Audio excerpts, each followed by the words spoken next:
Hey everybody, what is going on? It's your boy izlogic.business.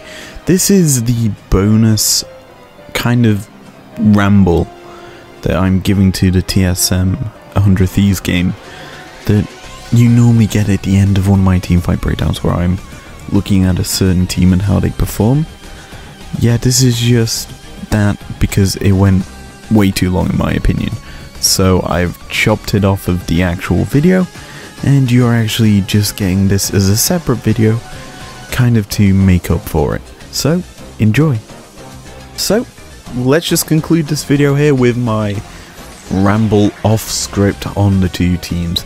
TSM, coming into this game, have looked phenomenal. They're using their support to create advantages across the map.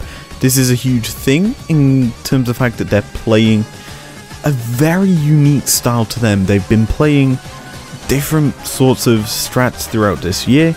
They've played through top once or twice. Huni on a carry is what people expect him, but he's been, over the past few weeks that they've been in the LCS, playing weak side top laners, just allowing his team to scale up. He takes the brunt of it, he takes the fall, even though in this game he did receive a nice juicy gank coming out from Sword Art to get a kill onto Someday. That was a big thing that allowed TSM to get more tempo on the map, but obviously Sword Art is being this big initiator. He's creating plays along the map and allowing his team to get ahead, and they're playing a lot more early game here, TSM, than what we're used to seeing. I remember when Ziggs was brought into this TSM lineup, they were going for crazy level 1 plays. That kind of added a new layer to TSM. And I think now that they've got Bjergsen in, they're playing a lot more towards the Drakes and towards this bot lane. Lost new kind of ADC to the league. I know he had that one stint on Immortals, I do believe it was. And then he immediately got put down to Academy, but we don't need to talk about that. And he's looked okay. He hasn't been the standout performer. He isn't a double lift. He isn't a tactical. He's the guy that's just going to consistently farm, consistently team fight, and get the damage down where he needs to. And he's kind of the replacement Kobe, I would say, in terms of the fact that he plays very, very solid. Pairing him alongside Sword Art, though, just adds a new level to this team. And TSM paying the big bucks for this import worked out incredibly well, in my opinion. He's creating a lot of tempo for his team. He's giving Sword Art a leader in the bot lane that he needs to kind of motivate him to perform well and continue to be a big threat, because this bot lane for TSM have gone for 2v2 plays and won them 9 times out of 10, which is a huge thing to say. And as such, I'm enjoying watching TSM play. The only issue right now for them is it the only style that they're going to succeed on? Because we've seen it before. Ban out control mages against PoE, just remove them from the field. What's he going to go towards? Yes, there is a mass amount of these control mages in the meta right now. The Rises, the Indras, the Aziz, the Corkis. There's 3 picks there that you aren't, in theory, ban out fully. You may get 1 in the first phase and then 2 other OP bans, but he isn't going to go towards like an assassin that can essentially do work like a LeBlanc or anything along those lines. He goes for these scale up to late game and be consistent damage that isn't going to be risking his own life to get kills. That's the sort of style that PoE has, and that's what's working for TSM, because he's got a good jungler who's creating plays for his team. Speaker alongside Sword Art has been very consistent in his play. Yes, he hasn't had to do much in terms of creating gank opportunities when he's got Sword Art making the roams up from bot lane to help and set up plays for the laners. It's a big change up for him. He's getting to play a bit more farm. Granted, going into 10.3 or 10.4 with the jungle nerfs completely coming in and ganks becoming more kind of the rewarding thing for junglers to go towards. we're going to probably see more of the Hecarim, more of the Gragas's in the meta, and Speaker can play them sort of picks. He's known for his Nidalee. Granted, that's going to be up there, I would assume, in terms of gank plays. Lilia as well. Them sorts of picks are what I'm expecting to be coming into Speaker's pool, and hopefully he's going to be creating plays alongside Sword Art, and the meta is going to be adapted to well here by TSM. I think this suits them a little more than some of the other teams in the LCS. Now, let's go over to 100 Thieves. We haven't discussed them properly in this video at all. We've been mainly focusing around Sword Art and TSM. And honestly, let's talk about 100 Thieves here. They were outdrafted pretty heavily by TSM. You look at the drafts for the two lineups. TSM, you kind of have a set style where they want to be diving the backline.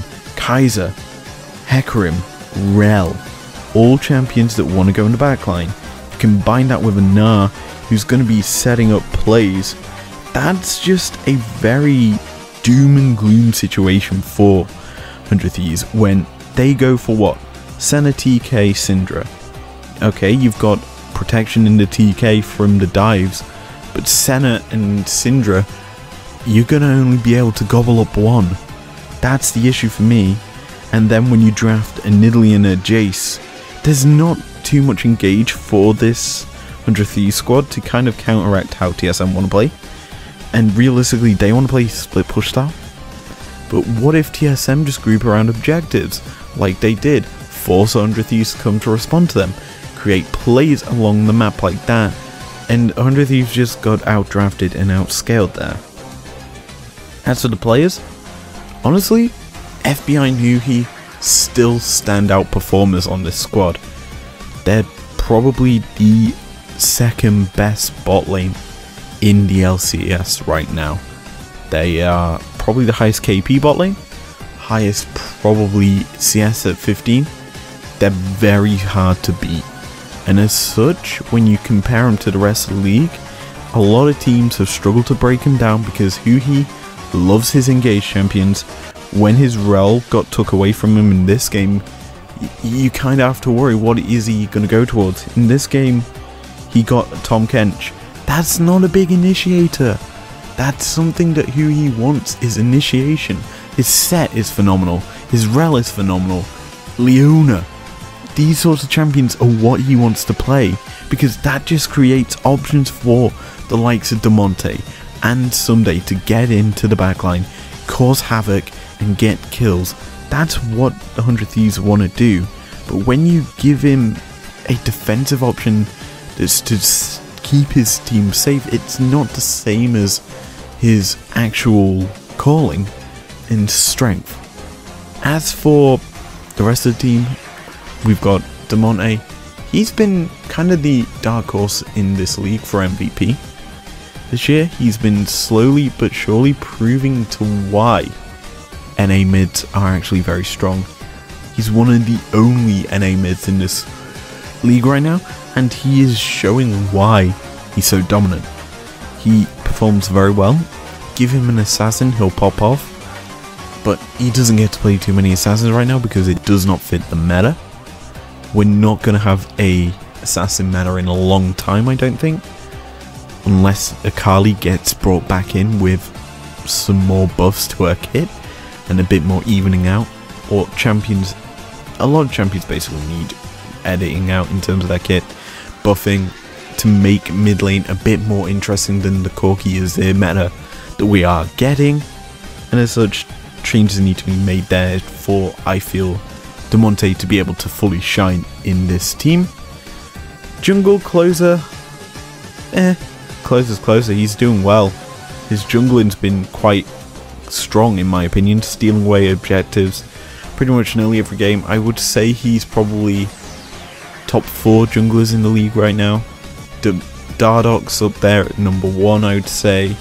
You've then got Santorin's not been performing too hot, I would say. I would say you've got Blabber and then Speaker and then Santorin in the top 4. It's kind of a hard thing to say because Closer just does closer things. He's one of the other people I would say on this 100 Thieves lineup that doesn't get too much discussed about him, and he's doing fine. That's realistically all I can say about his performances, is he's doing fine. Similarly with Sunday, he isn't dominating or smashing lanes as what he used to do, but he is just being a solid rock in that top lane. That's an upgrade, I would say, on Haunter for 100 Thieves, and he's just not kind of playing to the meta. I would say he's playing a bit more carry heavy instead of weak side heavy, where 100 Thieves would realistically want to be playing around bot lane, but Sunday picks a carry top and tries to dominate the matchup. It's not the best in my opinion. You just want to try and match carry, well, engage with engage, give your team something to play with instead of something that wants to be playing on its own like a split pusher. Anywho, that's these two teams broken down. Mainly saw that in this video, how people ragged on him during the login tournament. I ragged on him quite hard in terms of his play, but this game is a good showcase of what he's been doing to get TSM advantages across the map. Anyway, if you enjoyed this part, leave a like down below, subscribe if you're new if you want to, and I will see you guys next time. Peace out.